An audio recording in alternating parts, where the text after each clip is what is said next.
The iPhone SE 4 launch is just around the corner. To be honest, it's actually knocking at my door right now. This is the most hyped, anticipated, talked about smartphone launch of 2025. Or is it the most overhyped smartphone launch of 2025? Today we are going to dive deep into all the rumors and leaked information, but only cherry pick from the most reputable sources and decide if all the hype is justifiable or not. I'll focus on the bad part first because I think at least someone needs to mention these things. Let's start with the price, which is expected to increase this year. It's understandable. Pretty much everything is going to improve compared to the last generation. In India, it is going to launch very close to 50,000 rupees, and it might even cross that mark, which makes it around 10,000 rupees cheaper than the iPhone 15's current pricing, which again were available on sale a few months back at the same 50,000 rupees price. But if you compare the two of them, well, the 15 has much better camera as well as camera features like 4K cinematic video, Dolby Vision recording in 4K, an extra ultra-wide lens, newer design with that dynamic island if that is something important for you, and more. The iPhone 16 is a few thousand rupees more expensive than the iPhone 15, but if you compare the two of them, the 15 and the 16, the only difference you will notice is the Apple Intelligence, which is again very immature at this point. You might have already seen countless short videos of comparing Galaxy AI and Apple Intelligence, especially those comparing generative fill.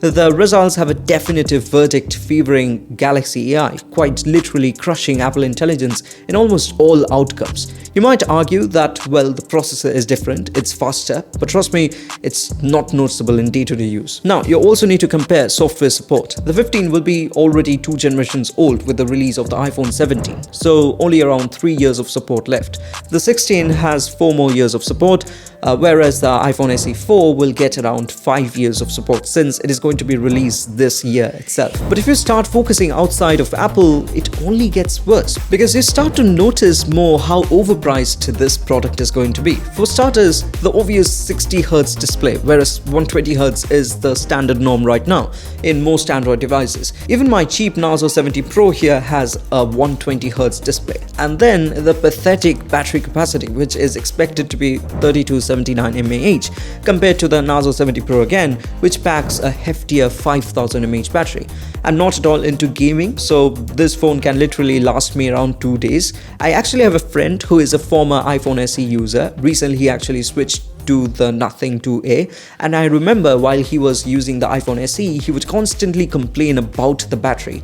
Like if you see, the iPhone SE 3 right now has a 2018 mAh battery, and it only gets worse over time, just like any average lithium polymer battery due to aging. Now, if you add up the slow charging speed of iPhones, things get pretty bad, especially if you are someone switching from one of the Chinese smartphone brands like Xiaomi, Realme, OnePlus or more. Like I have been so very used to 65-watt fast charging, I just can't imagine my life without it. I just know that if my phone is out of juice, I can charge it up for 15 minutes before going out and it will easily last for the entire day. And then if the base model of the SE4 comes with 64 GB of storage, just like the rumors, it's just sad. It should be at least 128 GB of storage, else it's just too low for 2025, especially if you're someone who loves taking a lot of 4K videos, then it will get filled up pretty easily. And then the camera, there's no ultra-wide, no telephoto camera. Forget about the SE series, even the iPhone 16 doesn't have one. Now before you get mad and start typing that I'm completely biased, hang on, because I'm going to cover the bright parts too in the later section.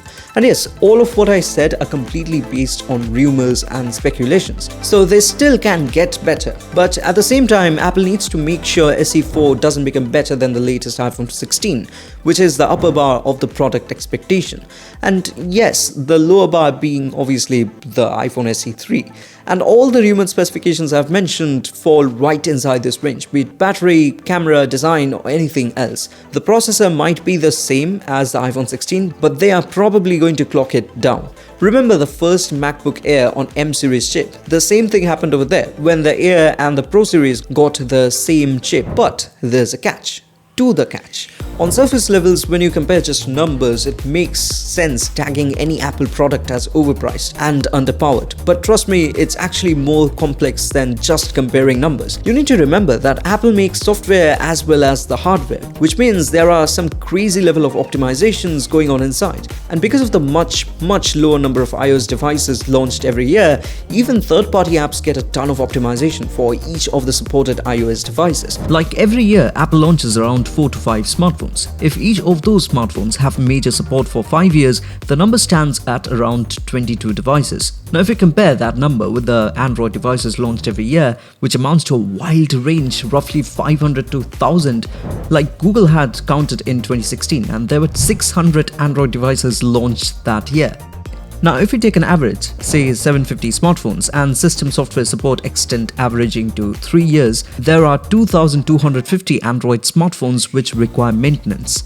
And the devices still need to be supported after that by third-party apps, which amounts to a much larger number. What I'm trying to say is, all the limitations in hardware are pretty much covered by the optimizations in the software, and hence it's not completely a black and white picture, more like a grayscale one. Now just to refresh your memory about the specifications, there's going to be a 6.1-inch OLED panel, much larger compared to the SE3, which is currently sitting at 4.7 inches, along with a notch for Face ID.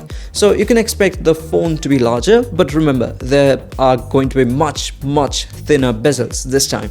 I'm pretty sure no dynamic island, because it's very necessary for Apple to make this look very different from the already existing iPhone 16 series with a really dated design, since it's their budget product. Probably it's going to be the only smartphone in market with a notch. It's expected to be powered by the A18 Bionic chip, 6 GB of RAM, so yes, support for Apple Intelligence and all expected features like Genmoji, Image Playground, Smart Siri and more. 48 megapixel primary camera, obviously not supporting all the features from the iPhone 16. Also no secondary ultra-wide camera. You also get a standard 12 MP selfie camera, and finally 3279 mAh battery, which is slightly worse than the latest iPhone 16. And yes, probably a ridiculously low 64 GB of storage, and then charging a lot for storage upgrades. Please stop doing that, Apple. If you ask for my verdict based on the rumors, well, it's definitely not a budget product. But the specifications are also not meant for the pros. It puts this device in a weird position. But you know what? I might consider buying it, because honestly, I'm already quite trapped in the ecosystem. I also need an Apple Watch for making my smartwatch review videos better, and that cannot work without an iPhone. But what matters the most here is the price, so let's hope for the best. Okay, so that's all for this video. I know this was more like a personal take on the rumors that are already there, but I hope you liked watching the video. If I buy the iPhone SE4, I'm definitely going to make a review video on that. So do subscribe, like, share the video, and that's all. I'll catch you in the next one.